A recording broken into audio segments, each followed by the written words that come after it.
මං ගියසරේ කිව්වනේ අපි නිවන් මඟ මුලින් ඉඳලා කියලා දෙනවා කියලා අවසානයේ දක්වා. එතකොට අදත් නිවන් මඟේ මං කිව්වා මූලික පදනම වෙන්නේ විමසා බැලීම. විමසා බැලීම නැති නිසා තමයි මිනිස්සු මිත්‍යා දෘෂ්ටින් තුල ඉන්නේ. මිත්‍යා දෘෂ්ටින් තුල ඉන්න තාක් නිවන් ලබන්න බෑනේ. නිවීමටපත් වෙන්න බෑ. නිවන් ලබනවා කියලා පස්සේ තේරෙන්නේ නිවන කියන්නේ මොකද්ද කියලා. නිවන කියන්නේ සුවය කියන එක. ඒ කියන්නේ නොවෙනස් සුවය කියන එක. දැන් සතුට කියන එක වෙනස් වෙනවනේ. සුවය සතුට කියන එක දුක කියන බවටපත් වෙනවා. අසතුට බවටපත් වෙනවා දුකයිනේ. සුවය කියන එක දුක් සුවය කියලා එකක් නෑ. දුක් නම් සුවයක් වෙන්නේ නෑනේ. ඒක ඒ වගේ. සැප කියන එක මේ දැනුමට අදාළ එකක් මොලේට අදාළ එකක් නේ. ඔව් දැනුමට අදාළ එකක්. ඒවා වෙනස් වෙන්නේ ඒවා.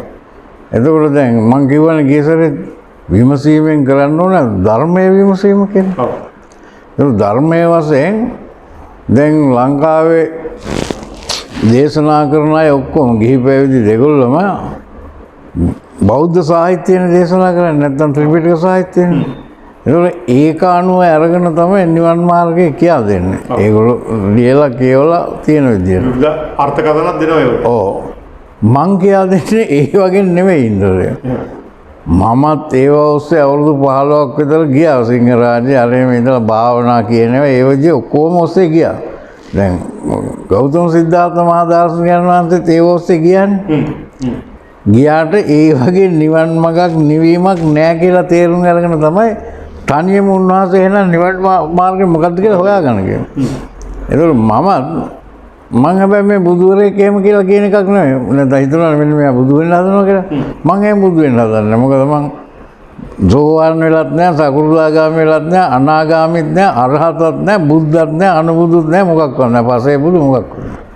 මං මනුස්ස සත්වයක් නෙවෙයි මනුස්සයෙක් විතරයි. හැබැයි මිනිසුන්ගේ මේ ජීවිතේ නිවීම සඳහා සහ සදාකාලික නිවීම සඳහා මාර්ගය කියලා දෙනවා. ඒ මං හොයාගෙන ඒ මාර්ගය ගිය නිසා. එතකොට ඒක දැන් හුඟ දෙනෙක් ඔය දැනුමෙන්නේ බලන්නේ නිවන් මාර්ගේ යනවා කියන්නේ ආධ්‍යාත්මික චිත්ත ශක්තිය ඉන්ද්‍රදේව යන්නේ. මේ දැනුමයි ශරීරයයි නෙවෙයි. ඒවා ඉතින් වෙනම කතාවක්. ඒකට ඒකට තව ටිකක් ඉස්සරහට ගියාම කියලා දෙනවා. අදත් මං කියන්නේ දැන් මම මේ කියන නිවීම සඳහා මාර්ගය හැර වෙන මාර්ගයක් තියෙනවා ඕන කෙනෙකුට ඉදිරිපත් කරන්න පුළුවන්. ඒක නිවන් මාර්ගයක් නෙවෙයි නම් දැන් මම මේ කියන්නේ නිවන් මාර්ගයම නම් වෙන එකක් නැත්තම් අර ඉදිරිපත් කරනවා වැරදි බව මං කියන්න ඕනනේ. ඔව්. නැත්තම් බෑනේ. ඒක තමයි ගෞතම සිද්ධාර්ථ වැරදි මාර්ග ටික ඔක්කොම කිව්වට පස්සේ ඉතුරු එකම මාර්ගය තමයි නිවන් මාර්ගය. ඔව් නිවන් මාර්ගය. ඒතකොට ඒගොල්ලෝ කියන මාර්ග වල මං කියනවනේ මේ තැන් වල වැරදි කියලා. දැන් නිකන් දැන් මේක මේ මං ගියසරේ බුදුරෙක් ගැන කිව්වනේ. ඊළඟට ඊළඟට ප්‍රථම රහතන් වහන්සේ කෙනෙක් කියලා මම දන්න කාලේ හිටියා එහෙම එක්කෙනෙක්. මම හිතුවේ දක්ෂ ව්‍යාපාරිකයෙක් මොකක්ද. එතකොට මං එයා කියන එක පටන් අරන් ඊට පස්සේ නිවන් මාර්ගය ගැන කියා දෙන්න. නිවන් මාර්ගය කියන එකේ දැන් මම මේ කියමින් යන්නේ නිවන් මාර්ග කියලා වැරදි මාර්ග තියෙන එක කියා දීන එක තමයි මූලිකම නිවන් මාර්ගයට පදනම වෙන්නේ. ඒතර ඒ වලින් ඉවත් වෙන්න පුළුවන්. ඒ වගේ ඉවත් වෙන්න පුළුවන්. එතකොට ඔය කියන මට ආරංචි විදිහට රහතන් වහන්සේ කියන නම එයාගෙන් තමයි ආරම්භ වුණා වගේ හිතන්නේ. දැන් නම් ව්‍යාපාරිකයෙක් මොකද? දක්ෂ ව්‍යාපාරිකයෙක්. දැනුත් කියනවා මම එයාගෙන් ගත්තම ටිකක් ගැඹුරු කතාවක්. ඒ ඔක්කොම රහතුන් හරි අරියතුන් හරි මොනවා කියන්නේ ඒගොල්ලෝගේ දැනුමට අනුවනේ. අපි මෙහෙමයි කියනවා. එතකොට දැන් ඔය මං කියන ඔය දැන් රහත් කියලා කියපු එක්කෙනා යම් මට්ටමක වාසි ලැබෙන්නේ නැති කාලේ විමසීමෙන් හිටිය බවක් පේනවා ටික යම් විදිහකට. ධනවත් වෙනකොට ඒ කොටස් අයින් වෙලා යනවා. එහෙම තමයි සිද්ධ වෙන්නේ. මේ ළඟදී මම විනාඩි 5ක විතර TikTok මොකද්ද කියලා තියෙනනේ. ඒ වගේ එක දැක්කා. කියනවා මේ ජීවිතේ සතුටෙන් ඉන්න. මරුණා පස්සේ කොහොමද කියලා දන්නේ? මේ ජීවිතේ සතුටෙන් ගත කරන එක තමයි තියෙන්නේ. ඒක මම ඇහුවා ඉඳලා කියනවා උඹලා මේ ඉන්න ටිකේ මෙහෙම කරපළා මරණයෙන් පස්සේ යන එකක් උඹලා දන්නේ නැන්නේ. මේ ජීවිතේ සුවෙන් සතුටෙන් ගත කරන්න කියලා තමයි කිව්වේ. කලිමුත් එයාගේ ඉතින් එහෙම රහතන් වහන්සේ කෙනෙක් නම් නොවෙනස් වේ තුළ ඉන්න ඕනේ. රහතන් වහන්සේ කියලා කියපු කාලෙත් ඔය ත්‍රිපිටකයේ ආශ්‍රයෙන් දෙවියන් ධර්මයේ විරුද්ධව කතා කරා වගේ තමයි මගේ මතකයේ තියෙන්නේ තනින් තන. නමුත් දැන් ඒ රහතන් වහන්සේගේ තියෙනනේ ගොදුරු බීමක් කොහේ හරි. ඒකේ විෂ්ණු කෝවිලද කතරගම කෝවිලද මොකද ඒක හදලා තියෙනවා. දේවාලයක් හදලා තියෙනවා කියලා කිව්වා. ඒක ගැන නෙමෙයි මං කියන්නේ ඒවා ඉතින් මිනිසුන්ගේ වුණාට හැදුවා කියලා හරි කියන්න පුළුවන්. හැබැයි රහතන් වහන්සේ කෙනෙක් නම් මිනිසුන්ගේ වුණාටවත් මිත්‍යා දෘෂ්ටිය ගන්නෙ නැහැ. එහෙම නම් යාගේ රහත් භාවයෙන් වැඩක් නැහැ. එතකොට රහත් භාවය කියන වචනයක් කියලා මේක ඉන්ද්‍රදේව සම්මතයක් වශයෙන් සංකල්පයක් වශයෙන් මිනිසුන්ගේ තියෙන එකක් නේ. ඒ ඕක ආවෙත් ඔය ක්‍රමයේ මේ ජෛන දහමේ තියෙන ක්‍රමය තමයි ඒකේ තියෙන සාධුවරය, උපාධ්‍යායවරය, ආචාර්යවරය, අරිහතුන්. ඊළඟට ඊට ඉහළින් ඉන්නවා තීර්ථංකර කියලා. ඒ කියන්නේ ජෛන මහවීර. ඒතර ඒ වාගේ තමයි බුදුහාඳුරෝ ඉන්නවා. මේ සෝවාන් සකෘදාගාමී අනාගාමී අරහත් ඉන්නවා. ඊට ඉහළින් බුදුහාඳුරෝ ඉන්නවා. එහෙම තමයි හුඟක් ඒවා දැන් ඔය මම මේ සාහිත්‍ය ගැන කියන්නේ කාටවත් පිළිගන්න නෙමෙයි. නුවණ තියෙන අය කල්පනා කරලා බලන්න. මොකද සමහරව සාහිත්‍ය ඔස්සේ නැත්තම් බෞද්ධ සාහිත්‍ය අධහමින් යනවනේ. දැන් නිගණ්ඨනාථ පුත්‍රගේ ඉන්ද්‍රදේව මුල්ම එක්කන. ඒගොල්ලෝගේ සාහිත්‍යයක් තියෙනවනේ. ඒක ඇටියට තියෙන ඒගොල්ලෝගේ පළවෙනි එක්කන තමයි වෘෂභනාථ කියන එක්කන. එයා පළවෙනි එක්කන. ඔය නිගණ්ඨනාථ පුත්‍ර කියලා ඉන්නේ මහාවීර ජෛන. එයා 24 වෙනියා. 24. එයාට කලින් හිටියේ පාර්ශ්වනාථ කියන එක්කන. ඒ පාර්ශ්වනාථට පස්සේ තමයි නිගණ්ඨනාථ. දැන් ඒ විදිහටම ඒ ජෛන දහම මේකට බුදු දහමට කලින් තිබුණේ. ඒ අනුසාරයෙන් ඒගොල්ලෝ හදාගත්ත ග්‍රන්ථකරණය කරගත්ත ඇට මේක දැන් 24 නේ මේක 28ක් ඉන්න ඕන. 29 කෙනෙක් ඉන්නවා වගේ තමයි අදහස තියෙන්නේ.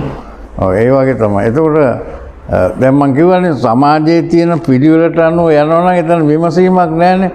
අර රැල්ලට ගිහිල්ලා ඊට වඩා මේක ප්‍රසිද්ධ වෙන්න වගේ නෑ තරංකාරී ස්වභාවයක් නේ තියෙන්නේ. එතකොට දැන් අර ඔය නිවීමට වැඩිය දැවීමට තමයි නිවීමට වැඩිය නෙවෙයි දැවීමමයි තියෙන්නේ. ඊට පස්සේ දිගට තරංග යනවනේ. අර යා මේද කියලා දැන් ඕකේදී මම අර කිව්ව රහතන් වහන්සේ කියන කෙනා එයා බුදුදමන් දන්නේ රහතන් කියලා තමයි කියන්නේ. දැන් මම අර කිව්වේ මේ ඉන්න ජීවිතේ කාලා බිල හොඳින් ඉන්න ඕන මරුවෙන් පස්සේ මොකක්ද දන්නේ මේ ටිකේ හොඳට හිටපල්ලා කියලා කියන්නේ. ඕක ඉන්ද්‍රදේව ගෞතම සිද්ධාර්ථයන් වහන්සේ ඉන්න කාලේ තිබුණා ඔය මතය. මට ජාත මතකයි එහෙම. ඕක තිබ්බේ චාර්ලෝක කියන ඉර්සුවරයා හරි කවුරු ඒ කාලේ සලකපු විදිය. එහෙම නැත්නම් උන ලෝකායතවාදී කියලා තියෙනවා. එයා කියන්නේ ණයට හරි ගමන්නේ කාලබිල්ල ඉඳලා මැරලා ගියාම ඉවරෙන්නේ නිකන් බලන්න. ඕකට කියනවා ගෞතමයන් වහන්සේ කියලා උච්ඡේදවාදය කියලා. එතන හිටියා ඉවරයි. උච්ඡේදවාද. තව එකක් තිබ්බ සාස්වතවාදය කියලා. නැත්නම් ඒක කියන්නේ ශරීරයට දුක් දෙමින් යන්න ඕන මේ ආහාර පාන ගැනීම අරම ශරීරය මට්ටු කරමින් යන්න ඕන. මොකද මේක දිගින් දිගට යනවා කියන්නේ. ඒකට කියනවා සාස්වතවාදය කියලා. මේකට කියනවා උච්ඡේදවාදය කියලා. මේ ගෞතමයන් වහන්සේ පැහැදිලිව කිව්වා මම ওই දෙකෙන් එකක් වන්නේ මම යථාර්ථවාදී කියලා. දැන් මේ කියන රහතන් වහන්සේ උච්ඡේදවාදී. එයා විතර නෙවෙයි තවත් අලුතෙන් ධර්මයේ දේශනා කරනවා වගේ කියලා වගේ ඉන්න අයත් මරණයෙන් පස්සේ මොකක්වත් නැහැ ඉවරයි වගේ අදහසක් ප්‍රකාශ කරනවා මම දැක්කා. ඒ මොඩර්න් හාමුදුරුවෝ කවුද කියලා ඒ වගේ නමක් තිබුණේ. නමුත් ඒක ගැන මම මේ අහගෙන මේ බලන 10-15 දිනවල තේරුම් ගන්න කියන්නේ මේක ඉතා භයානක වාදයක් කියන්නේ මොකද දන්නවද? මේකේ මිනිස්සු දුකටපත් වෙනවනේ. ඇයි මේ දැන් මෙතන මිනිස්සයා කියලා කියන්නේ ශක්ති තුනක එකතුව නැත්නම් ලෝක තුනක එකතුවක් කියලා මම කියවනේ. ඒතකොට මේගොල්ලෝ ගන්න මේ එකතුව එකක් වශයෙන්. ඔව් මේගොල්ලෝ ගන්න ඇත්තටම කියනවා පළවෙනි ලෝක දෙක විතරයි. ඒක තුන්වෙනි ලෝකයක් දන්නෙත් නෑනේ. දන්නේ. එතකොට දැන් පළවෙනි ලෝක දෙක ශක්ති එකතුවකින් හැදිච්ච ඒවා. දැන් ශරීරය කියන එක කැල්සියම් මොනවාද ඔක්සිජන් ජලය ප්‍රෝටීන් කාබෝහයිඩ්‍රේට් ඕවගෙන් ගොඩනගිච්ච ඒවා ඥාන ශක්තිය මුල් ආහාර වලින්. ඒ ඉන්ද්‍රියන් හරහා බැහැරින් ලැබිච්ච දැනුම්නේ යාගේ මනස කියලා කියන්නේ. මේ දෙකම පිට දේවල්නේ තමන් නෙවෙයිනේ. ඒනට කැමැත්ත කෝපය අරවම ඔය එකකවත් නෙවෙයි තියෙන්නේ. ඒක තියෙන වෙන පැත්තකනේ. ඒක වෙනස් වෙලා නැහැනේ.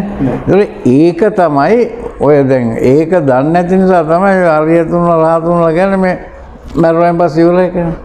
එහෙම නැත්තම් තව සමහරෙක් කියනවා දැන් එයා කියන විරුද්ධව කියන ඉන්ද්‍රදේවම යනවා මේ ඉන්නේ කෙනා ආත්මවාද ඒකත් වැරදියි. එතකොට ඒක ඉස්සරහට තව මම ගැඹුරින් කියා දෙනවා මේවා ඉතින් කියා දෙන්න නුවණ තියෙන වාද ටික ඔක්කොම ඇවිල්ලා තින්නේ අපේ යථාර්ථය නොදන්නා කම නිසා. යථාර්ථය නොදන්නා කම යථාර්ථය නොදන්නේ විමසීම නැති නිසා. එතනින් ආරම්භ කරන්න ඕනේ. ඔව් විමසීමෙන් ආරම්භ වුණාම විමසීම තුලින් අපිට සත්‍ය ගන්න පුළුවන්. එතකොට සත්‍ය ලබා ගැනීම සඳහා බොහෝ කරුණු විමසනකොට නුවණ කියන ස්වභාවය ඉහළ යනවා. ඒ ඕනෑම දෙයක් ප්‍රායෝගික කරනකොට ඉහළ යනවනේ.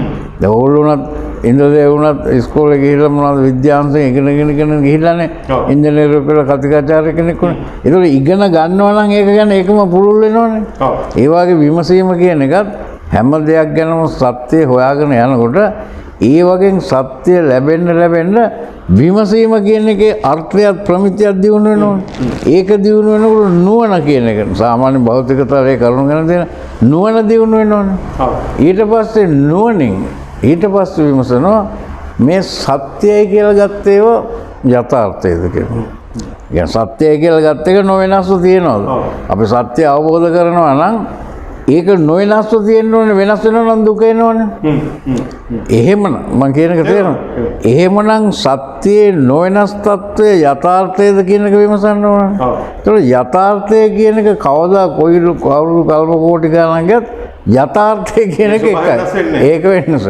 එතකොට දැන් මේ යථාර්ථ අවබෝධය කියන ඒකට මම කියනවා ගෞතම සිද්ධාර්ථයන් වහන්සේ අදහස් කරලා කියන්නේ නැත්තේ සම්මාදිට්ඨිය කියලා. සම්මාදිට්ඨිය කියන එක. ඒතකොට සම්මාදිට්ඨියට ආපු කෙනාට ඊළඟට මේ යථාර්ථය දන්න නිසා සියලු දේවල් පිළිබඳව යථාර්ථය දන්නකොට ඒ ගැන විරසකයක් නැහැනේ. විරුද්ධ වීමක් නැහැ. එතකොට ඒකට අපි කියනවා ආදරය කියලා. කරුණාව දයාව කියන ඉන්ද්‍රදේව ආදරය කියන එක බොහොම දුර්වල එකක්. ආදරය කියන්නේ ස්වභාවයෙන් තියෙනවා. ආදරය කියන්නේ මේ හැම දෙයකම යථාර්ථය දැක්කම අපි විරුද්ධ වීමක්, ඇලීමක්, ගැටීමක් මොකක්වත් එන්නේ නැහැනේ. ඒකයි ආදරය කියලා කියන්නේ.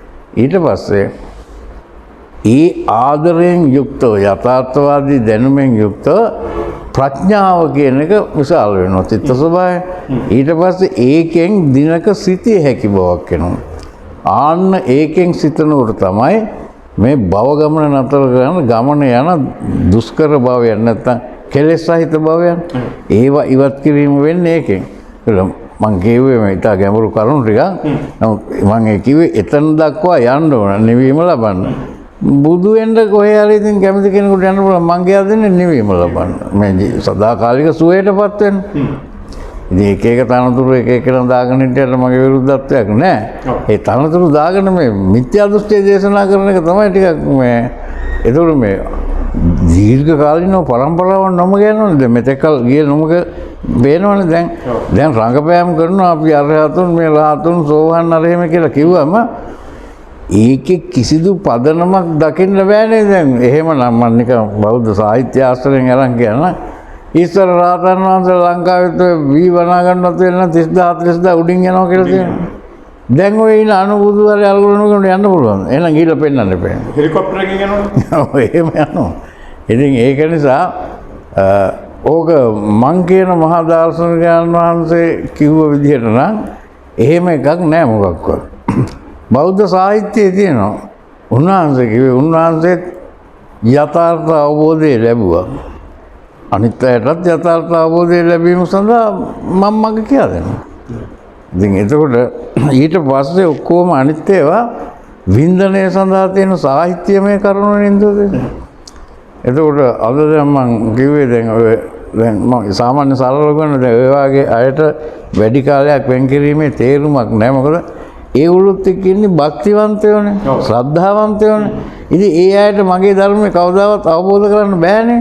ඒතකොට ඒගොල්ලොන්ට මේක කියලා වැඩක් නැහැ. මේ නුවණ තියෙන විමසලා බලලා මේ ජීවිතේම සදාකාලික සුවෙන් අවසන් කරන්න පුළුවන් අයටනේ කියන්නේ. දැන් අරගොල්ලෝ ගැනත් මම කියනවා ටිකක් ඔය ඒගොල්ලෝ මෙතනින් ඉවරයි කියලා කියන්නේ ඇත්තටම මේ ඒගොල්ලොන්ට මේ අතීන්ද්‍ර ඥානයක් නැති නිසා ඉන්ද්‍රිය ඥානය විතර තියෙන භෞතික ලෝකෙ ටික විතරනේ ගන්න පුළුවන්. ඔය අර පළවෙනි ලෝක දෙකනේ ආපහු ඒවල මූලික ශක්තියින් වලට කැඩලා ගියාට පස්සේ ඒක ඉවරයි කියලා අපි නිකන් කියන්නේ. ඔය ඒක දන්නේ නැහැ නේ. එතකොට ඉන්ද්‍රදේව මම ඔකට නිකන් මේක 100%ක් ගැලපෙන එකක් නෙමෙයි. සරල උදාහරණයක් භෞතික තලයෙන් කියලා දෙන්න. මොකද ආධ්‍යාත්මික තලයේ උදාහරණ කියන්නේ ඉතින් මේගොල්ලෝ ආධ්‍යාත්මික තලයේ ඉස්සරහට යන්න ඕනනේ. ඒක සාමාන්‍යයෙන් දැන් මම උදාහරණයක් ගන්න. ඉන්ද්‍රදේව හිතන්නකො ජලය කියන එක. ඔව්. ජලය දැන් වැగిරෙන ගලන බවනේ තියෙන්නේ. ඔව්. අපි හිතමු ජලය කියන්නේ හිතිය හැකි තත්වයක් කියලා උදාහරණයක් අනුව. එතකොට දැන් ওই ජලය කියන එක අපිට කෝපේ කෙට්ලයක වගේ තියෙන ජලයක් ගන්නකො ඒක ලේසි. ඒක දැන් ජලයේ වශයෙන් තියෙනවා. ඉතින් අපිට බොන්නත් පුළුවන්. අපි කියමු ජලය හිතනවා කියලා. දැන් මේ තත්ත්වය තමයි සුවෙන් ඉන්නේ කියලා. ඒ වාගේ කියන්නකො මේ ගිහි ජීවිතේ දැන් ගෙවන එක. ඔව්. ඊට පස්සේ ওই ජලය අපි කියමු ඉලෙක්ට්‍රික් කෙට්ලයක තිබිලා ඔකට කරන්ට් එක නැත්නම් තාපය විදුලිය සම්බන්ධ කරනවා. දැන් ඒක මුලින් හොඳට තිබ්බට පස්සේ මේක නටන්න ගන්න ඕනේ. ඊළඟ වාෂ්පය. ඔව් ඊළඟට අපි හිතමුකෝ ඔකට නිකන් ඔය නටන වලෙන් මේ පයිප් එකක් දාන්න පුළුවන් කියලා වතුර යටින් තවත් තැනකට. එතකොට මේ නටන වතුර පැයක් විතර මම දන්නේ මම හිතන්නේ පැයක් විතර ගියාම අර කෙටල් එකේ මොකුත් නැහැනේ. හැබැයි ඒ ජලයම දැන් මෙතන ජලය නැහැනේ. ඒතර මැරුණා කියලා ගන්නකො. ඒකම අර පයිප් එකේ ගිහලා සීතල තැනක වුණාම ආයේ ඒ ප්‍රමාණය තව පැත්තට ජලයේ වශයෙන් වැටෙනවා. ඒ වැටෙනවා. ඒතකොට මේ අපිට ජලය ඉවර වුණා නැත්නම් එතනින් ඉවරයි කියලා ගන්න බෑ. එතකල් හොඳට ඉන්න කියලා එහෙම ගන්න බෑනේ. ඒකම තව ටිකක් තේරෙනාට ගත්තොත් නිකන් වැවක ජලය වගේ ගත්තොත් වැවක ජලය තද නියං කාලේදී අධික තාපය නිසා වාෂ්ප වෙලා ගියා කියන්නේ උඩට. දැන් ගලන වැగిරෙන ස්වභාවයනේ කලින් තිබ්බේ. දැන් ඒ ස්වභාවය සතුටක් කියලා හිතා ගන්නකො. දැන් එතකොට ඒකෙන් සම්පූර්ණයෙන් අයින් කළා තාපය නිසා දැන් වායු ස්වභාවයකට ගිහලා දැන් ඉතින් අර ස්වභාවයට වඩා දැන් වෙනස් ස්වභාවයක්. ඔව්. හමන ස්වභාවයනේ තියෙන්නේ. එතකොට දැන් ජලය ගලන වැగిරෙන ස්වභාවය හොඳයි කියලා හිතුවා කියන්නේ අපි නිකන් උදාහරණයක් ගන්නකො මනුස්ස ඊට පස්සේ දැන් තාපය කියන ශක්තිය හේතුවෙන් මේක දැන් වාෂ්ප වෙලා හමන ස්වභාවයට කියනවා. ඊට පස්සේ හමන ස්වභාවයේදී අර ජලය මේ ප්‍රදේශ අණුව පහළට ගලනවා වගේ හමන ස්වභාවයේදී හිඩසක් ඇති වුණොත් රික්තයක් ඇති වුණොත් එතනට හමාගෙන යන එක නෙතියි. දැන් අපි කියමු සීතල ප්‍රදේශයකට රික්තයක් ඇති වෙලා හමාගෙන ගියා කියලා වායු. ඒවත් එක ජල වාෂ්පත් ගියා කියලා. දැන් අනිත් වායු තියෙද්දි මේ ජල වාෂ්ප කියන එක ඝනීභවණය වෙන්න ඕනේ. එතකොට හමන ස්වභාවය නැතුව ඝනීභවණය වුණාම ආපහු වැක්කිරෙන ස්වභාවයට එනවනේ. වායු ස්වභාවය. එතකොට ආපහු ඇවිල්ලා ආපහු ගලන ස්වභාවයටම යනවනේ. ඉතින් මේක ආය තාපය ආපුවම එහෙම වෙනවනේ. දැන් මේක චක්‍රීය ක්‍රමයකට යනව නේද? දැන් වායු ස්වභාවය තිබිලා එතනින් ඉවරයි කියලා ගන්නත් බෑනේ. ආපහු ඝනීභවණය වෙනවනේ. ඒක වෙනස් වෙන ස්වභාවය වෙනෙම තියෙන්නේ. ඕ ඒක තමයි මං කිව්වේ. දැන් ඒක නිසා මේ මනුස්සය කියලා ගත්තම ලෝක තුනක එකතුවක්. ඉතින් ආධ්‍යාත්මික ලෝකය කියන එක විනාශ වීමක් නෑනේ. නෑ. ඒකේ භව කියලා ස්වභාවයන් ටිකක් තියෙනවා. මේක ඇත්තටම මිනිස්සු දන්නේ නැහැ. මේක හැබැයි බෞද්ධ සාහිත්‍යයේ සූත්‍ර දෙකක තුනක විතර තියෙනවා ලොකු කුඩා මහත් භවයන් කියලා. ඒක ඉතින් මිනිස්සු දන්නේ නැහැ. භවයන් කියන එක මොකද්ද චිත්ත මොකද්ද කියලා දන්නේ නැහැනේ. මේගොල්ලෝ සිත කියන්නේ මනස කියන්නේ දැනුම් කියන්නේ ඔක්කොම කියන්නේ එකටනේ. විඥාන කියන්නේ ඔක්කොම.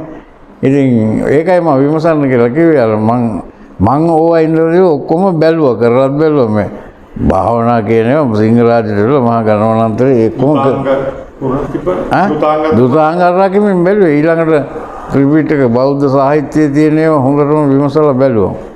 ඊට පස්සේ මම අවුරුදු 15ක් 16ක් විතර කරපු ඒ කොටසේදී ඉතින් නිවීම කියලා ස්වභාවයක් මට ලැබුණේ නැහැ. ඊට පස්සේ අවංකවම මේක හොයපු හින්දායි දන්නේ නිවීම හම්බුන්නේ නැහැ. ඊට පස්සේ මොකද වෙන ප්‍රසිද්ධියක් කරෙම ඇත්තේ සතුන් ඉන්නේ. එතකොට මම බැලුවා එහෙමනම් මේ එකකින්වත් නිවීමක් මට ලැබුණේ නැහැ. අනිත් අයට ලැබිලා තියෙනවද දන්නේ නැහැ. මං කියන්නේ දන්නේ මට ලැබුණේ නැහැ කියන එකනේ. ඊට පස්සේ මං බැලුවා ඇයි මට ලැබුණ නැත්තේ කියලා මේ ඉගෙන ගත්තා ඒවා. භාවනා කරනවා අරමුණක බැලුවා. බැලුවම ඒක මානසික රෝගී තත්ත්වයකට යන බව මට තේරුණා. මොකද ඒක තියෙන්නේ සිතුවිලි වල. හුස්ම ගත්තා පිට කළා අරම සිතුවිලිනේ. ඉතින් නිවීමටපත් වෙන්නේ සිතුවිලි නෙවෙයිනේ. ආධ්‍යාත්මික චිත්තයනේ. ඊට පස්සේ මේ සූත්‍ර තියෙනවානේ භාවනා කරන්න තියෙන එක එක ඒවා. ඒ පාර මං සතිපට්ඨාන කියලා සූත්‍රයක් තියෙනවා. ඒක කියන්නේ වැඩිම වුණොත් අවුරුදු 7කින් බුද්ධත්වයට නිවීමටපත් වෙනවා කියන්නේ. ඒවා 7ක් ගියේ නෑ. ඉතින් අවුරුද්දක් විතර යනකොට ඔක්කොම ඉතින් කරලා ඉවරනවා. දැන් ඒකෙම තියෙනවා උදේ ඉඳලා හවසටත් පුළුවන් කියලා. රාත් වෙන්න පුළුවන් වුණා. ඔව්. ඉතින් ඒක හරි ගියෙත් නෑ. ඊට පස්සේ මම ඒකත් විමසලා බැලුවා. දැන් ඒ ඔක්කොම විමසලා බලපෑට මට කියන්න බෑ. මම ඊට පස්සේ ඔක්කොම විමසලා බලලා දැනට තියෙන නිවන් මාර්ග කියලා මිනිසු අතර ප්‍රචලිතේ වගේ නිවීමක් සැනසීමක් මිනිසුන්ට ලැබෙන්නේ නැහැ. මොකද ඒවා වෙනස් වෙන තත්ත්වයන්. එතකොට අතන මනුස්සත්වයාගේ සැබෑ ස්වභාවය නොදැන ඉදිරිපත් කරපු ක්‍රම කියලා තමයි කියන්න පුළුවන්. ඕ නෑ ඔය ගෞතමයන් වහන්සේට පෙර සහ පසු කාලේන තිබ්බ එක එක ප්‍රසිද්ධ වෙච්ච ආගම් වල තිබ්බ සාහිත්‍ය ලක්ෂණයන් ඔක්කොම අරන් තියෙනවා. ඒක ඉන්ද්‍රදේවල බැලුවම වෙන දෙවියන් ඇදීම ගෞතමයන් වහන්සේලා මිනිස්සු බාර අරගෙන ඉන්නවනේ. ඒ වෙලාව මේ කරනවනේ. එතකොට රැල්ලට යන ප්‍රසිද්ධිය සඳහා ඉන්ද්‍රදේව එහෙම වෙන්නේ.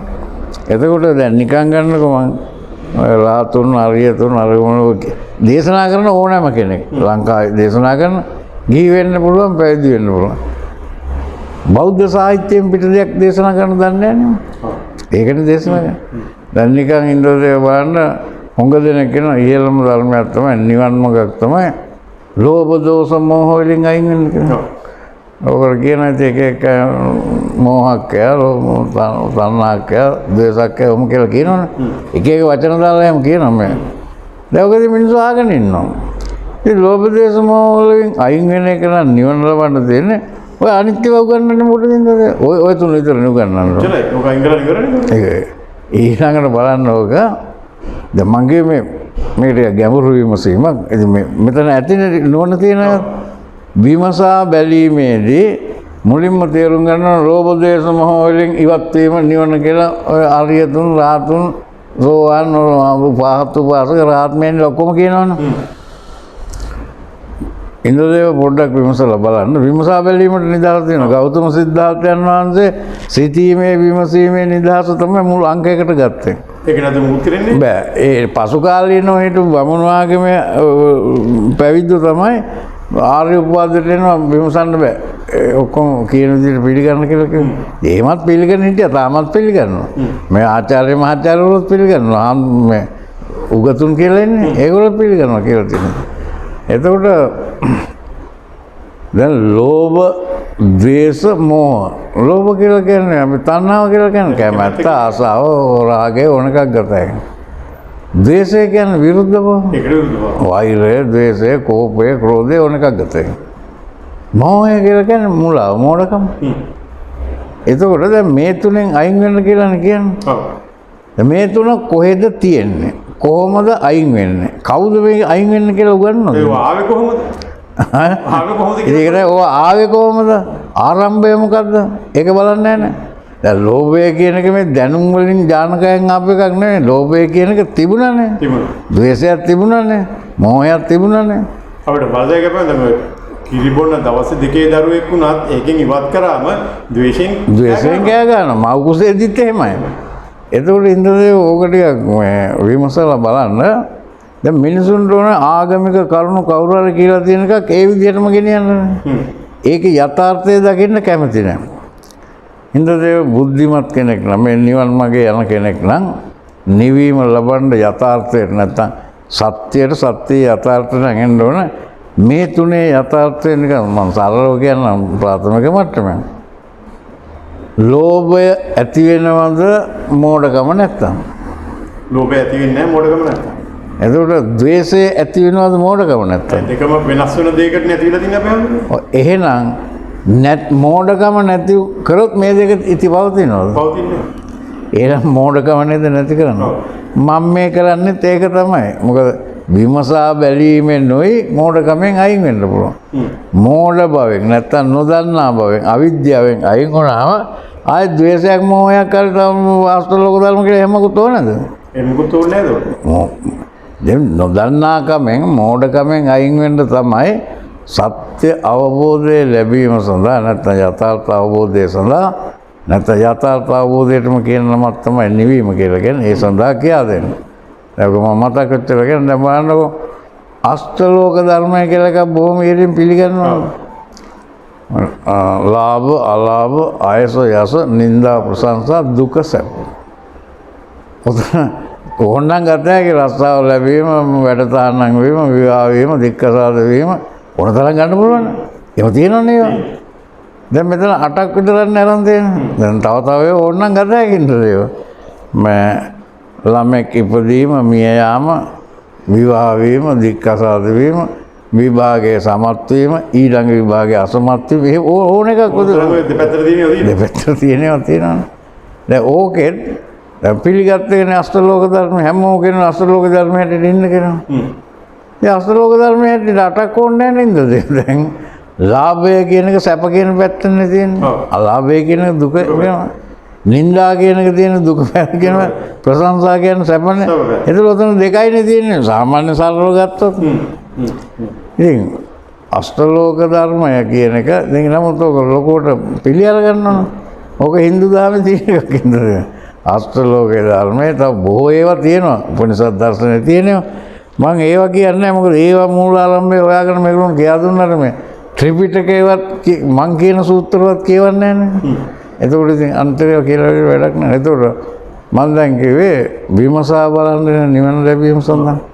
එතකොට දැන් ඔය අද නෙවෙයි ලංකාවේ දා ඉඳලම අද දක්වා දේශනා කරපු අය ඉන්නවනම් ඒ අයගෙන් හරි ත්‍රිපිටකයෙන් හරි බෞද්ධ සාහිත්‍යයෙන් හරි මොනවාගෙන් හරි නිවන් මාර්ගයක් තියෙනවා නම් ඒ නිවන් මාර්ගයේ Tamanට හරි කියලා හිතෙනවා නම් ඒක විමසලා බලන්න. දැන් මම මේ කියන ඒවත් කිසි දවසක පිළිගන්නේ නැතුව විමසලා බලන්න ඕන හරිද වැරදිද කියලා. ඊට පස්සේ සත්‍යයිද අසත්‍යද බලන්න. ඊට පස්සේ මේ යථාර්ථයද නැද්ද කියලා බලන්න ඕන. වෙලා තියෙන දැන් මේ සත්‍ය අවබෝධය ලැබුවම මිනිස්සු හිතනවා 이르දියෙන් යන්න පුළුවන්. ආසෙන් යන්න පුළුවන්. එයාගේ අදහස් නේ කියවන්න පුළුවන්. ඊතර දේ මොකද්ද කියලා ඔබ කියන්නේ. ඔකේ වන්න පුළුවන්. එහෙමනේ ගන්න. දැන් එහෙම හිතන මිනිස්සු ගෞතමයන් වහන්සේ කේවඩ සූත්‍රය කියලා තියෙනවා. ඕවා මහා තුච්ච වැඩවා විඥා වැඩ. එහෙම 이르දි බල කියලා එකක් නැහැ කියලා. නමුත් මිනිස්සු ඉතින් ඒවා කියවන්නේ නැහැ. ඒගොල්ලන්ට ඒවා බලය අනුශාසනා ප්‍රාත්‍යහාරය කියලා. ඔව් අනුශාසනා ප්‍රාත්‍යහාරයනේ වැදගත්ම එක. දැන් මං අනුශාසනා කිරීම තුළින් ඉන්ද්‍රදේව සදාකල් සුවයටපත් වෙනවා නිවීමටපත් වෙනවා නම් ඊට වඩා 이르දියක් තියෙනවද ලෝකෙක? පිළිමුකුත් නැහැ. ඒකට දැන් විමසා බැල මේ ඇත්තම විමසා බැලීම කියන එක ඉතා විශාල ලෙස මේගොල්ලෝ කරන්න ඕන. නමුත් මං හැම එකක්ම ගැන කියා දෙන්නේ මේ එක එක්කෙනා පිළි අරන් තියෙන ඒවා තියෙනවනේ. ඒක හැමෝම එක පිළි අරගෙන නැහැ. ඒ පිළි අරගෙන තියෙන ඒවා හරි කියලා පිළි අරගෙන විශ්වාසයෙන් භක්තියෙන් ඇදහිීමෙන් පිළි අරන් තියෙනවා විමසන්න මුලින්ම. දැන් ඔය එක එක්කෙනා කියන වාදවලට වඩා මිනිස්සු එක එක දේශකයෝන පිළිගන්නේ. එයාගේ ආරාමය මෙහෙමයි. මෙච්චර ගානක් පැවිදි වෙලා ඉන්න. මෙච්චර මිනිස්සු යනවා. මේමයි කියලා එහෙම නේද? එතකොට ඒ හැමතැනක බලන්න මේ ධර්මය පැත්තකට ගිහලා අර විසිදු ධර්මයක් Taman හොයාගෙන නැති සාහිත්‍යයක් තුලින් මිනිස්සු මුලා කරමින් ඉන්න ඒ මිනිසයා පිළිබඳ ඇදහිීමක් පුද පූජා කිරීමක් නේද තියෙන්නේ? ඒක බොහෝට තියෙන්නේ තාර්කික භාවය වංචාකාරී භාවය ඒ වගේ භව ටිකක් මේ ඉදිරිපත් වෙන අපේ පුළුවන් ඒ වලින්නේ. දැන් ඉතින් ඔය කියන අයගේ මම ඉන්ද්‍ර කවුරු හරි ඉන්නවනම් මට ඒගොල්ලෝගේ නිවන් මඟ හරි නැත්නම් ගෞතම බුදුන් වහන්සේ දේශනා කරපු ධර්මයක් කියලා එකක් තියෙනවා නම් කියන්නේ නිවන සඳහා. ඒ උන්වහන්සේ දේශනා කරපු ධර්ම තියෙනවා මේ සූත්‍ර කීපයක. නමුත් ඒවවත් මේගොල්ලෝ අනුගමනය කරන්න හොයන්නේ නැහැ කියලා දැන් කාලාම සූත්‍රයේ අනුගමනය කළොත් ඒගොල්ලොන්ට ඔය ඉන්න දීපියත ගියන්න බෑ නේද? දැන් ඒගොල්ලෝ ගියන්ට වඩා දැන් ගිහි පැවිදි කියලා මං ගන්න සියලු දෙනාම චිත්ත ශක්තියනේ තියෙන්නේ. වින්දනය සඳහානේ. ඒ වින්දනය සඳහා වංචනික බව ගිහියන්ට වඩා පැවිද්දන්ගේ වැඩි. ඒකයි වෙනස තියෙන්නේ. එතකොට දැන් අර ඔය එක රහතන් වහන්සේ කෙනෙක් වුණා මරුණාගෙන් පස්සේ ඉවරයි ඉන්න ටික විතර හොඳට ඉන්න ඕන කියලා. ඒතකොට මම දැන් අර ජලයේ උදාහරණයෙන් කිව්වනේ මේක දිගට මෙහෙම යනවා කියලා. එතකොට දැන් ඔය කියන විදිහට දැන් ඔය කියන එක්කෙනා ඔය කියා දෙන විදිය සම්පූර්ණ ගෞතම සිද්ධාර්ථ මහ දාර්ශනිකයන් වහන්සේගේ දාර්ශනික තලයට ඇතුල් වෙන එකක් නෙවෙයිනේ. උන්වහන්සේ ආත්මවාදය කිව්වෙත් නැහැ, උච්ඡේදවාදය කිව්වෙත් නැහැ. හැබැයි උන්වහන්සේගේ යථාර්ථවාදය. ඒ කියන්නේ මේ ශක්තියින් ප්‍රවාහයක් ලෙස චක්‍රීය ලෙස විශ්ව ස්වභාවය ගමන් කරනවා. ඒකෝට ඒකෙන් ඉවත් වෙන්න නම් භව ගමන නතර කරන්න ඕනේ. එහෙනම් භව ගමන නතර කරන්න එක භවයකට ගේන්න ඕනේ. ඒක භවයක් ගමන් කරන්න දෙයක් නැහැ. සැබෑව නැත්නම් යථාර්ථය කියන එකට ආවම ඒකේ වෙනස් වෙන්න දෙයක් නැහැනේ. ඒතකොට යා වෙනස් වීම කියන එකෙන් ඒ චිත්ත ස්වභාවය අයින් වෙනවනේ. මිනිසුන්ට තාම වෙලා තියෙන මේ විමසලා බලන්න ඕනේ. මිනිසා කියලා ගන්නකොටම සාමාන්‍ය ප්‍රාථමික දැනුමෙන් කාන්තාවක් පුරුෂයෙක් ලස්සන කෙනෙක් උස මහතෙක් කෙනෙක් අර රස්තාව එහෙමනේ ගන්න. එයා හරි උගතේ මේක මොඩේක් එහෙම කියලා අධ්‍යාපනයට අනුව වර්ග කරනවා. ඒවා ඉතින් විමසලා බලන්න ඕන. මොකද ගෞතම සිද්ධාර්ථයන් වහන්සේට උපාධි එහෙම තිබ්බේ නැහැ. කඩු ශිල්ප දුන් ශිල්ප ඒ කාලේ හැටියට තිබුණා.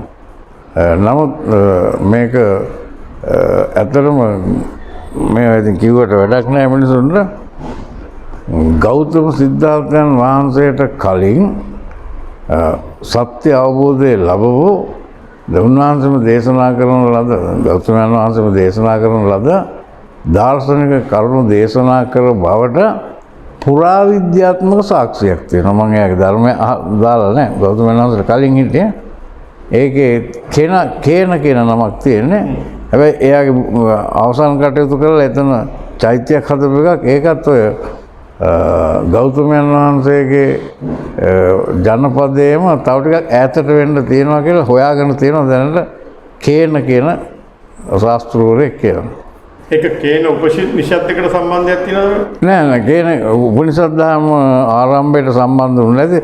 ඔය කේන කියන කෙනා තමයි ඉන්ද්‍රදේව කෝණාගම කියලා මේගොල්ලෝ කියන්නේ. කෝණාගම කාශ්‍යප ආරම කියලා කියන්නේ අටවිසි බුදුවරු කියලා. එතකොට දැන් ඒ විදිහට මම සමහර විට පුරාවිද්‍යාත්මක සාක්ෂි තියෙනවා. හැබැයි අපිට ඒකෙන් පමණක් අවබෝධය ලැබුවා කියන තීන්දුවට එන්න බෑ. ඉන්ද්‍රදේව එහෙම ලැබුවා කියලා ගන්න නම් එයා දේශනා කරපු ධර්මයක් තියෙන්න බෑ. ඔව් ඔව්. දැන් ගෞතමයන් වහන්සේ දේශනා කරපු ධර්මයෙන් යම් ප්‍රමාණයක් සාහිත්‍ය තුල හරි තියෙනවනේ. කාලාම සූත්‍රය වගේ කාලාම සූත්‍රය වගේ තියෙනවා. චංකේ සූත්‍රය වගේ තව ගැඹුරු සූත්‍ර කීපයක් තියෙනවා. විශේෂයෙන් දේවදා සූත්‍රය ගත්තත් එදා තිබ්බ ආගමික ස්වභාවයට පාර ගාපු කොටස් විමසීම තියෙනවනේ. විමසීම තියෙනවනේ. දැන් ඒකෙමුත් බලන්න විමසීමනේ උන්වහන්සේ කිව්වේ. එතකොට දැන් ඒක නිසා දැන් මම මේ කියන එක විදිහට දැන් මේ කිව්වම ඉතින් බෞද්ධ ආගමික අයට යම් කෝපයක් එනවා. ආවේගයක් එනවනේ. බෞද්ධ ආගමික අයට. ඒක නිසා මම මේ කියන්නේ බෞද්ධ දාර්ශනිකයද ඒගොල්ලොන්ටයි කියන්නේ. ආගමික අය ඉතින් ඒගොල්ලෝ නිවන් මාර්ගය මේකයි එහෙමයි කියලා අරගත්තට කමක් නැහැ මට. හැබැයි නිවන් ලැබිලද කියලා බලන්න ඒක. මොනවද අපරාධය? නැත්නම් ලැබුව කෙනෙක් ඉන්නවද කියලා. ඒක ලැබුව කෙනෙක් බලන්න අර කෙලස් තියෙනවද නැද්ද කියලා දැන්. ගෞතම බුදුන් වහන්සේම එයාගේ ශිෂ්‍යයන්ට මේ උඹලා ඉස්සෙල්ලා මගේ ළඟ කෙලස් තියෙනවද බලන්න ඕනේ. ඒක සාමාන්‍යයෙන් කිව්වට බලන්න අමාරු වෙනද තේම සත්‍ය අවබෝධය ලැබුව එක්කෙනෙක්ගේ කෙලස් තියෙනවද නැද්ද බලන්න භවයන් ගෙන්නේ. ඉතින් භවයන් දකින්න බෑනේ. උන්වහන්සේ කෙලස් තියෙනවද බලන්න කිව්වෙත් ඒක බලන්න පුළුවන් තමන් බුද්ධත්වයට සත්‍ය අවබෝධය ලැබුවොත්. ඒකෝටනේ චිත්ත ස්වභාවයේ ඥාන ස්වභාවයේ දැනුම මේ තුනේම ක්‍රියාවලිය දකින්න පුළුවන් වෙන්නේ නැරේ. ඔව් ඒක දකින්න ඕන. දැකලා එතන අර කෙටියෙන් කියන්න ඇත්තේ උන්වහන්සේගේ කෙලස් තියෙනවා නම් අර කෙලස් සහිත භවයන් තියෙන්න ඕන. එතකොට ඒ භවයන් දකින්න නම් තමන් අවබෝධ කරගන්න ඕන.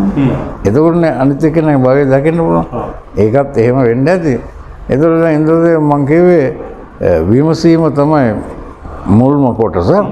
ඒකෙත් මං කිව්වේ විමසන්න ඕන මේ වෙන කිසිවක් නෙවෙයි තමන් තුළ තියෙන ආකල්ප තමන් දරාගෙන සිටින මතයන් එතකොට තමන් හරියයි කියලා පිළිගන්නේවා දැන් මෙන්න මේවා තමයි ගෞතමයන් වහන්සේ කිව්වේ හොඳයි කියලා අරගත්ත ඒවා කවුරුත් විසින් කිව්වේ ඔය කාලාම සූත්‍රයෙන් කිව්වේ නිවන් මාර්ගය ගැන ආරම්භය කාලාමයන් කිව්වේ දැන් උඹලා හොඳයි කියලා අරගෙන තියෙනවනේ මේක හරි දෙවියන් ඉන්නවා අර මොන හරි කියලා දැන් ඒක විමසන්න ඕන පිළිගන්නේ නැතුව දැන් එතකොට හැම දෙයක්ම අහපු ඒවා පිළිගන්නේ නැතුව විමසන්න ඕන දෙමාපියෝ ගුරුවරු ආගමික ගුරුවරු කියපු ඒවා පිළිගන්න. එතකොට එහෙමනම් ඒක අනුගමනය කරනවා නම් අදත් ආගමික පූජකවරු කියන ඒවා ලියලා තියෙන ඒවා පිළිගන්නේ නැතුව විමසන්න ඕන නේද?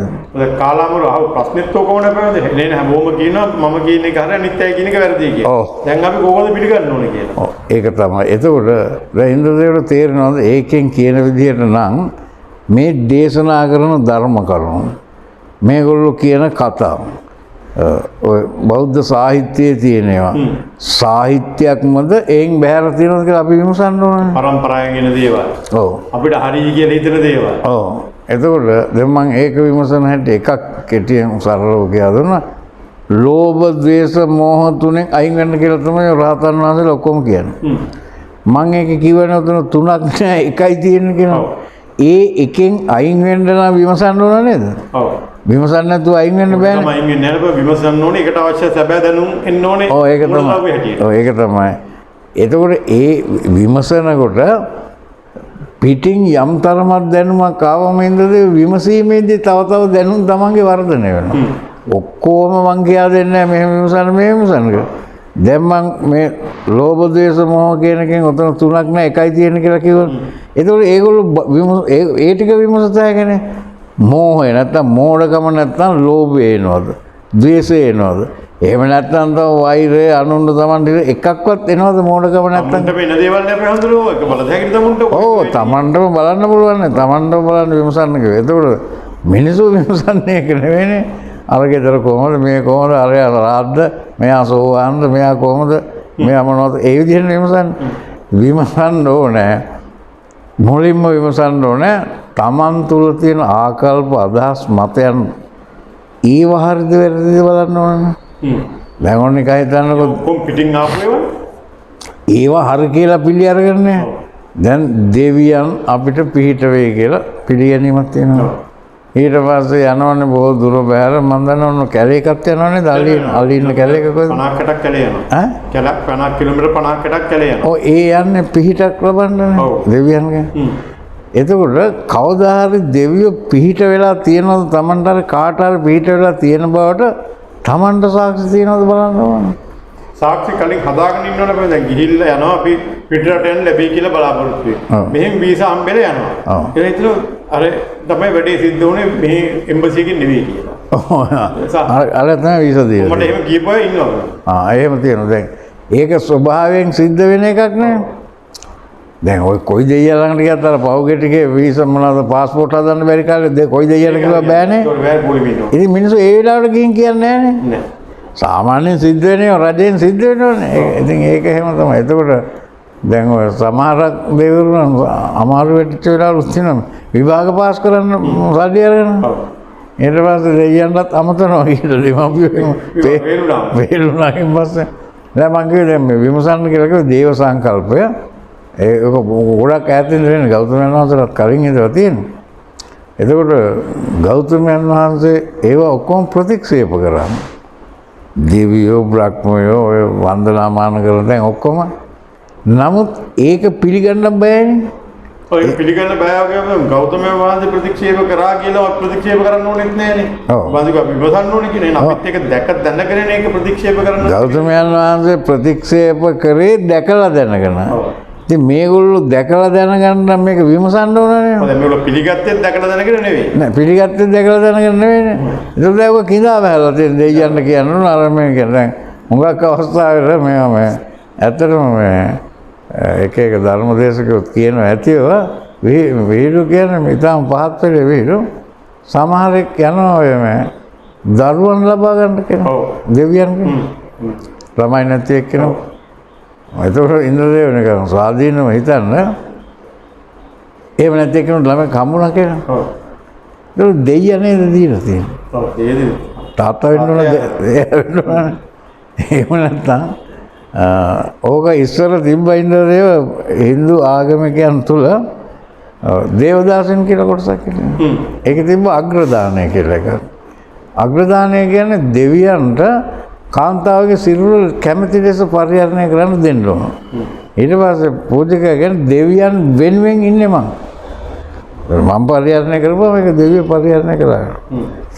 ඒ වගේ දැනටත් ඔය ඉන්දියාවේ තියෙනවා තාමත් මේ ලිංග පූජාව කියලා එකක්, ශිව ලිංගය කියලා එකක් තියෙනවා. උකට කිරි දාලා ගලක දාලා කාන්තාව කියලා පුද පූජා කරන්නේ ළමයි ලැබෙන්නේ.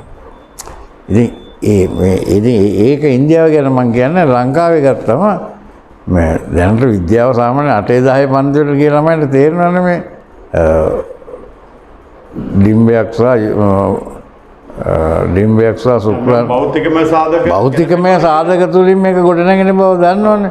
ඉතින් ඒකට දෙයියෙක්ගේ පිටක් පිළිසරණක් පතන්නේ මොකටද එකක්.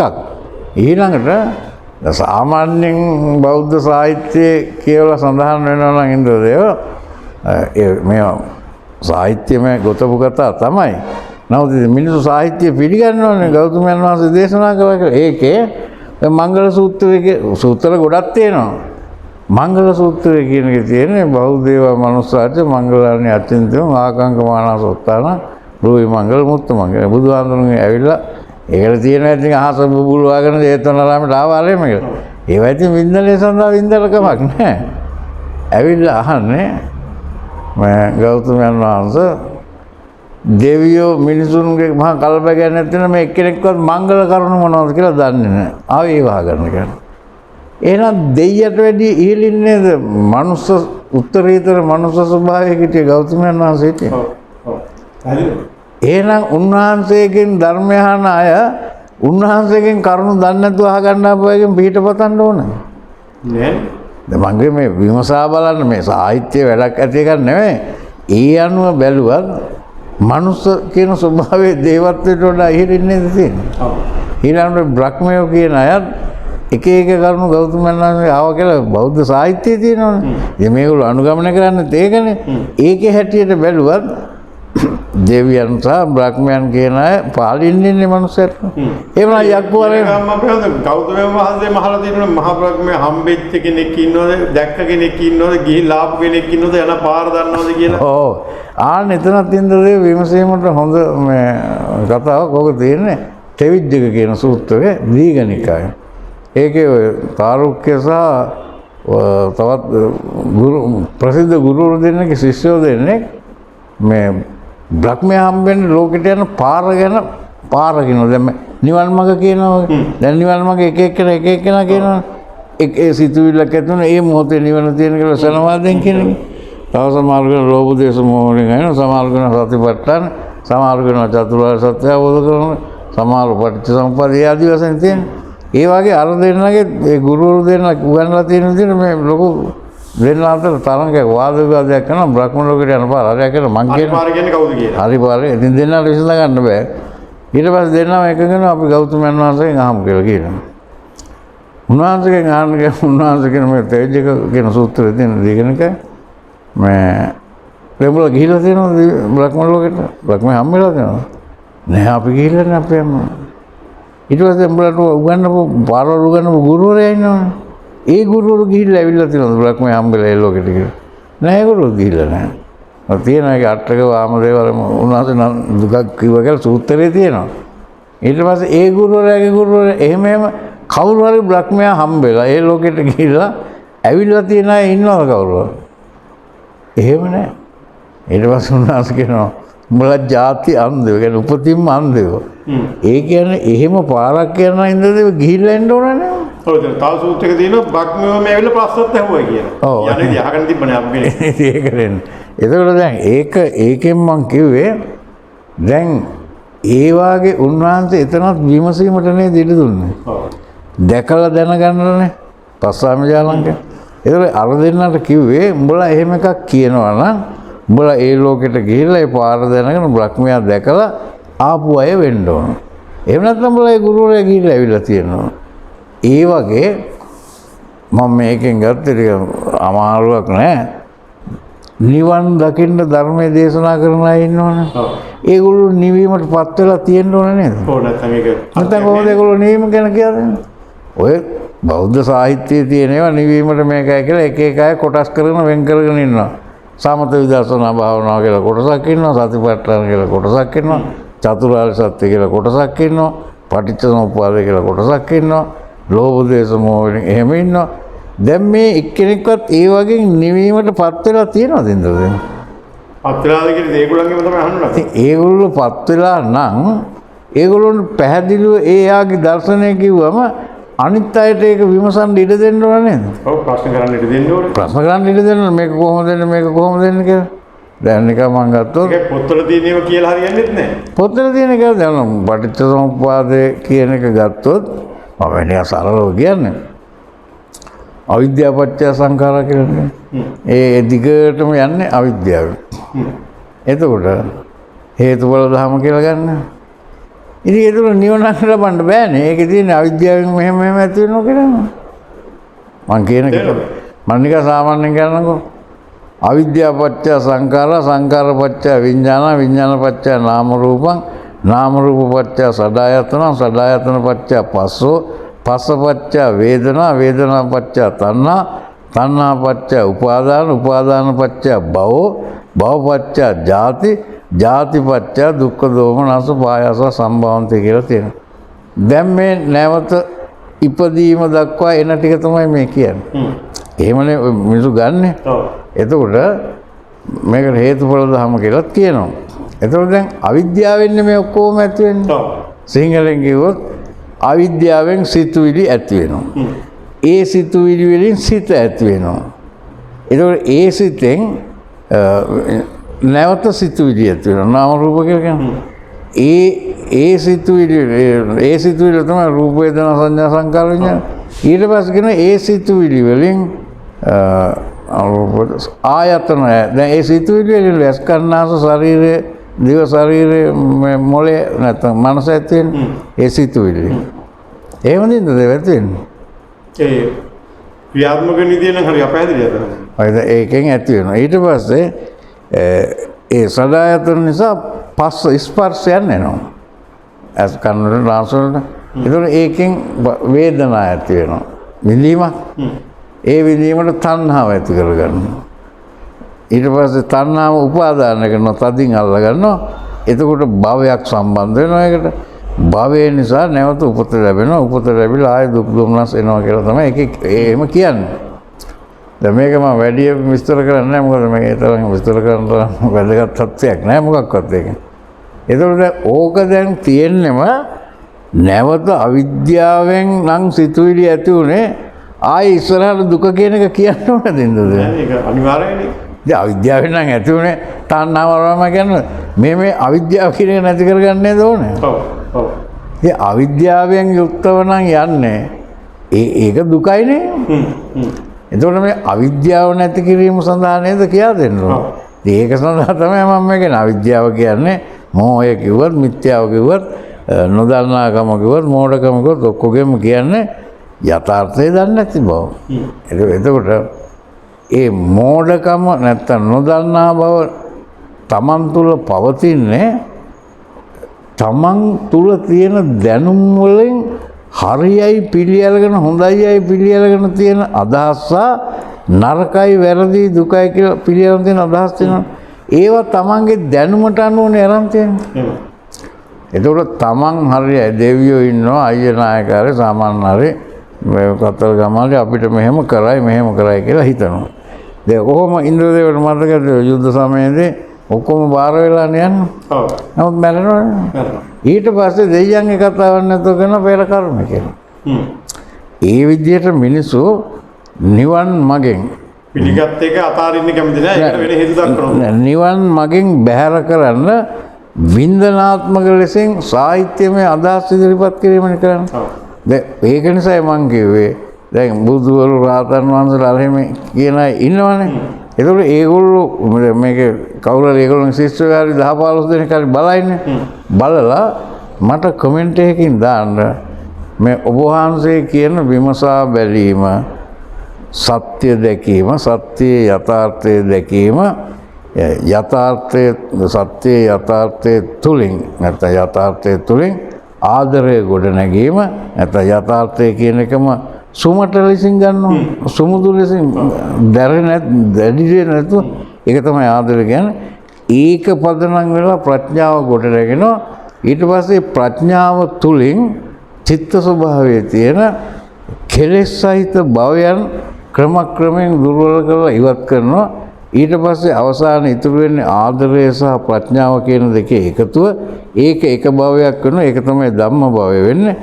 ධම්ම භවය කියන එක බවට මුළු චිත්ත ශක්තියපත් වුණාම ධර්මයේ තුල ඉන්න එක්කෙනා කවදාවත් දුකකට යන්නේ නැහැ. ඒකෝ දැන් මං ඔය කිව්ව මාර්ගය හැරුණම මේක විස්තර කරන්න ඕන එක එක්කෙනාගේ නුවණ හැටියට.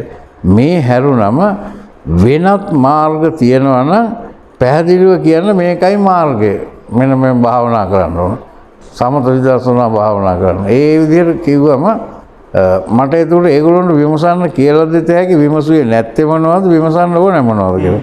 ඒකට මම දැනට මගේ නිගමන නිසා මම දැකලා දැනගන්න විදිහට දැනට නිවන් මාර්ග කියලා පිළි අරගන්න ඒවා මිනිස්සු විමසීමට ලක් කරනවා. මොකද එහෙම නිවන් මාර්ගය මෙයයි කියලා පිළිගන්න නම් එයා නිවන් ලැබලා තියෙනවා සාතික කරන්න.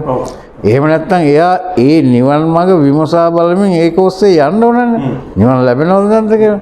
දැන් එහෙම මාර්ගය බොහෝ අංශ වලින් ගියානේ. උපනිෂද් හරහා ගියා, ඔය සතර සතිපට්ඨාන හරහා ගියා, බෞද්ධ සාහිත්‍ය හරහා ගියා. ගෞතමයන් වහන්සේ ආලාර කාලාම උද්දකරම කියන උපනිෂද් වලට ගියා. ඊට කලින් හින්දු දහම ඔස්සේ ගියා. ඒ කාලේ තිබ්බ හැම දහමක් ඔස්සේම ගිහිල්ලා බැලුවා. උන්වහන්සේත් භාවනා ආරම්භ කළා. එතකොට මේක වින්දනය සඳහා අංශයක් වශයෙන් ධර්මය කියන එක ගන්න එපා. ඒක මේ ජීවිතයේදී සදාකාලික සුවයට සැබෑ මනුස්සයා පත් කරන එකක්. සැබෑ මනුස්සයා වෙන්නේ දැනුම හරි ඥානකය හරි නෙවෙයි. ඒ දෙක නැති වෙලා ගියාට අර චිත්ත ස්වභාවය නැත්නම් සැබෑ මිනිසා නැති වෙන්නේ නැහැ. ඒ මිනිසා ඊට පස්සේ තව ඉස්සරහට ධර්මය ලැබිලා යථාර්ථය අවබෝධ කරන තුරුම දුක් පීඩා තුළ තමයි යන්න වෙන්නේ. ඉතින් ඒක නැති කරගන්න තමයි මම මාර්ගය කියනවා කියලා කිව්වේ. මම ඉතින් කරුණු කියා දෙනවා. දැන් මේකේ මාර්ගයක් කියමකට වඩා මම ප්‍රාථමික මට්ටමේ විමසුපු හැටිනේ කියා දුන්නේ. දැන් මමත් නිවන නිවීම නැත්නම් සදාකාලික සුවය හොයාගෙන ගියේ. ඒ වෙනකොට ලියවිලා තිබ්බේවා සහ දේශනා කරපු එක දේශනාස්ත්‍රයනේ මංගේ. ඒව විමසලා බැලුවම තමයි ඉන්ද්‍රදේව මට තේරුනේ මේවා නිවන් මාර්ග නෙවෙයි කියලා. ඒක දැන් අනිත් අයත් යන්නේ ඒව ඔස්සේනේ. ඒක ඒගොල්ලොත් ඒවා නිවන් මාර්ග කියලා පිළිගන්නවා නම් භක්තියෙන් ශ්‍රද්ධාවෙන් තොරව බුද්ධියෙන් නුවණින් පිළිගන්නවා නම් ඒගොල්ලෝ නිවන ලැබලා නැත්තම් කොහේ හෝ වැරද්දක් තියෙනවනේ. හැබැයි ඒකට මේ පෙර කර්ම අරවම මොකක්වත් නැහැ. පාරමී පිළිලා නැහැ. ඒම මොකක්වත් නැහැ. මේ දැනුම දිනු කරන්න තියෙන්නේ. එහෙමනම් ඒගොල්ලෝ පිළි අරගෙන තියනවා නම් මේක හරි කියලා කෙනෙකුට කියන්න පුළුවන් නිවන ලැබුවේ නැතත් මේකෙන් නිවීමටපත් වෙයි කියලා අපිට පිළිගන්න පුළුවන් කියලා කියනවා නම් ඒකට මට ඒ කොටස නිකන් ගත්ත ටික කියන්න මේකයි කියලා. එතකොට මම ඊළඟ දවස්වල එක්කෙනෙක් කියන කරන් අනිත් ඔක්කොටම විමසන හැටි කියලා දෙනවා. මම හැම එකක්ම විමසපු නිසා මට දැන් ඔය තියෙන අනිත් කොයි එක කාරණේ දැම්මත් විමසීමේ ප්‍රශ්නයක් නෑ. අනිත් එක ඉන්ද්‍රදේව දැන් ගෞතමයන් වහන්සේලා ඒ කාලේ හිටපු නොඑක් අය තර්ක විතර්ක ධර්ම කියනවා දැම්මනේ. ඒ ගොඩක් තියෙනවා ඒවා. ඒතකොට ඒ වගේ සත්‍යයේ යථාර්ථය හොයාගත්ත කෙනාට ප්‍රශ්න කියනේව නෑ ඉන්ද්‍රදේව. ධර්මයේ සම්බන්ධයෙන් ප්‍රශ්න නෑ. ධර්මයේ සම්බන්ධයෙන් ප්‍රශ්න නෑ. ආනයට ප්‍රශ්නේ තියෙන්න පුළුවන්. එතකොට එක විදිහට සමහර මෙහෙමයි ඉන්ද්‍රදේව. පෘථග්ජන මිනිස්සු යුනිෆෝම් එකක් දාගෙන බෞද්ධ සාහිත්‍ය කියවනවානේ. ඒගොල්ලෝ පස්සේ ගිහිල්ලා ඒගොල්ලෝ භක්තියෙන් ශ්‍රද්ධාවෙන් අරගෙන මේගොල්ලෝ මේ වාගේ අය කියලා ඊට පස්සේ මං කියන ඒවා තේරෙන්නේ නැති එකක් විමසන්නේ නැති එක තව එකක්. ඒගොල්ලෝ නෝනා පුද පූජාවෙන් ඒගොල්ලොන්ට පිහිටක් ලැබෙයි කියලා. මෙයා බුදු කෙනෙක්. මෙයා රහතන් කෙනෙක්. මෙයාගෙන් අපිට මෙහෙම ලැබෙයි වගේ.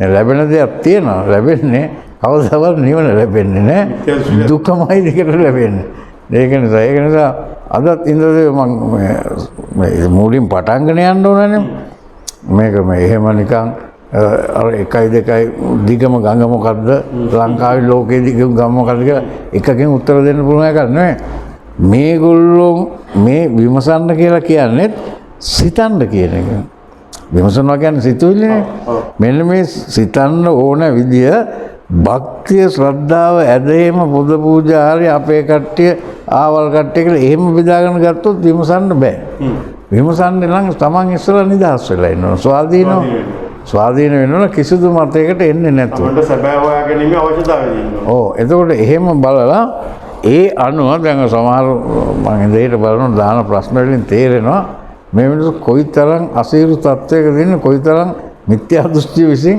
මේ මිනිස්සු යට කරගෙන තියෙන්නේ කියලා. මේ මිනිසුන්ට පේන්නේ මිත්‍යා දෘෂ්ටි සම්මා දිට්ඨියක් විදියට. ඉතින් ඒතකොට ඔය මම හුඟක් දේශනා කරන අයගේ බැලුවත් ඒගොල්ලෝ දේශනා කරන්නේ ඒගොල්ලොත් ඒකේ නිවන් ලබලා නැහැ. ඒ වුණාට අරගේ තියෙන නිසා මේ දේශනා කරනවා. මට මතකයි මම අවසන් වශයෙන් කියනවා මම ඔය සිංහරාජ අවුරුදු බොහෝ කාලයක් ඉඳලා සත්‍ය නිවන් මාර්ගය හොයාගෙන ඒතර මට තව එතන ඉඳලා වැඩක් නැහැනේ. ඊට පස්සේ මම ගියා මේක දේශනා කරන්න සුදුසු අය හොයාගන්න. එතෙක් මට දැන් සිංහරාජේන්ද්‍ර මම ඒ වෙනකොට ගාල්ල දිස්ත්‍රික්කෙ හිටියේ මීටියාකොට කියන හරිය ඔය. ඉතින් ගෙදර ගියාට මම ඉතින් දැන් ඒ වෙලාවේ මේ රටේ සම්මතයේ සංස්කෘතියේ සිවුරක් ඉන්නේ ඇඳුම් ශරීරය වාගෙන හිටියේ. ඒක ගෙදර ඉන්න බැරි නිසා ඒ කිට්ටුවක තියෙන සතිපට්ඨාන මධ්‍යස්ථානයේ ඒක හුඟක් කුටි තිබ්බා. දෙන්නයි තුන්දෙනාද ආම්දරුවෝ හිටියේ. මම ඒවා මට ටික කාලයකට මේ නවතින්න පුළුවන්ද මේ කොළඹට යනකම් කියලා. ආවෙ තියෙන ඕන කුටියක මේ නවතින්න කියලා කිව්වා. කියලා ඉතින් මම එන්නකොට මම ගැමියෙක් වගේ බුලත් රුත් කාලා පරණ හාමුදුරුවෝ කෙනෙක්නේ. හවස ආවා ඒ දෙන්න තුන් දෙනාම. ඇවිල්ලා මේ හාමුදුරුවෝ සතිපට්ඨාන භාවනා කරලා තිනවා. මං කරන්නේ. අයියෝ ඒක කරන්න ඕනේ නිවන ලබන්න. මම තමයි එල්ල අපි සාකච්ඡා කරනවා. මම ඒක පොඩ්ඩක් ඉන්නේ. දැන් ඔය හාමුදුරුවෝ කොච්චර කල් වෙනවද සතිපට්ඨාන භාවනාව වඩන්න පටන් අරගෙන උගන්වන්න පටන් අරගෙන අවුරුදු 27ක් වෙනවා. ඊට පස්සේ මම අවුරුදු 20කට ඉස්සෙල්ලාද නිවන් ලැබුවේ. උපරිම 7න් ලබන්න මම අවුරුදු 20ක් විතර වෙනවා හාමුදුරුවෝ සාමාන්‍යයෙන් නිර්වාණ අවබෝධය ලැබුවා. නෑ මම තාම ලැබෙන්නේ. මං කියේ සූත්‍රයේ උපරිම අවුරුදු 7කින් ලබන්න ඕනේ. ඊට පස්සේ පොඩ්ඩක් ඉඳලා කියනවා නෑ මම ඉතින් මට පාරමිතා අඩුයි. ඒ නිර්වාණය ලබන්න පාරමිතා සම්පූර්ණ කරලා නෑ. ඒ නිසා මේ ටිකේ පාරමිතා සම්පූර්ණ කරනවා. උන්වහන්සේ පාරමිතා සම්පූර්ණ කරන්න හැටි මම දන්නවා. ඊට පස්සේ මං කිව්වා එහෙනම් මට කියන්න අඩු පාරමිතා මොනවද කියලා. සම්පූර්ණ වෙලා නැති ඒවා. මං ගොසන් දාන පාරමිතාව සම්පූර්ණ වෙලා නම් ආයම ඒක සම්පූර්ණ කරන්න ගියාම වැඩක් නැහැ නේ. ඊට පස්සේ අපි ප්‍රඥා පාරමිතාව එපේ වඩන්න. මම එහෙම අඩුවේ වැඩිය කරන. එහෙම දන්නෙත් නැහැ. මට ඉන්න ඉන්න දුන්නා. තව බෝධියවලට මං කියන්නේ ඒක ඒ ළමයාගේ වරදක් නෙවෙයි. එයාගේ ගුරුවරු උගන්වලා තියෙන කෙනෙක්. ආපු එක ඊළඟට ඒ රටේ ඉන්න ඒ හරිය ඉන්න උපාසක උගා සල්ලි වටපිට තියන ඉන්නේ. ඒගොල්ලෝ මේකට යොමු කරවලා තියෙනවා.